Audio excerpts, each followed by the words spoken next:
In the days when kings ruled the lands, a great conflict arose. 4 kings from the east, Amraphel of Shinar, Arioch of Elasar, Chedorlaomer of Elam, and Tidal king of nations, formed an alliance and marched westward. For 12 years the cities of the Jordan plain had served Chedorlaomer, but in the 13th year they rebelled. In response, the 4 kings waged war.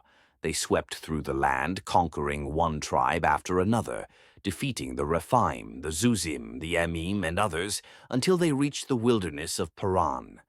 Then they turned back and came to the valley of Siddim. There, 5 kings from the region stood against them, kings of Sodom, Gomorrah, Admah, Zeboim, and Bela, which is Zoar.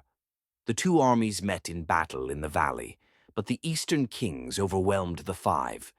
The forces of Sodom and Gomorrah fled, and many fell into the tar pits that dotted the valley, while others escaped to the mountains. The victors looted the cities of Sodom and Gomorrah, taking all their possessions, and among the captives was Lot, the nephew of Abram, who was living in Sodom at the time. When Abram heard that his nephew had been taken, he immediately gathered 318 trained men born in his own household. With them, he pursued the enemy as far as Dan. At night, Abram divided his men and attacked. His strategy worked. He defeated the kings, pursued them north of Damascus, and recovered everything: the people, the goods, and Lot, his nephew. As Abram returned from the victory, he was met by Melchizedek, king of Salem and priest of God Most High. Melchizedek brought out bread and wine and blessed Abram.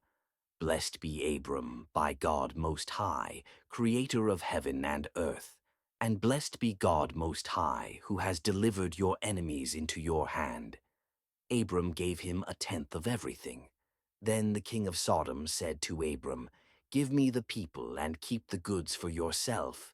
But Abram replied, "I have sworn to the Lord, God Most High, creator of heaven and earth, that I will take nothing from you, not even a thread or a sandal strap, so that you will never be able to say, 'I made Abram rich.'" He asked only that his allies, Aner, Eshcol, and Mamre, receive their share. And so Abram returned in peace, having rescued Lot and proven his faith in the God who delivers.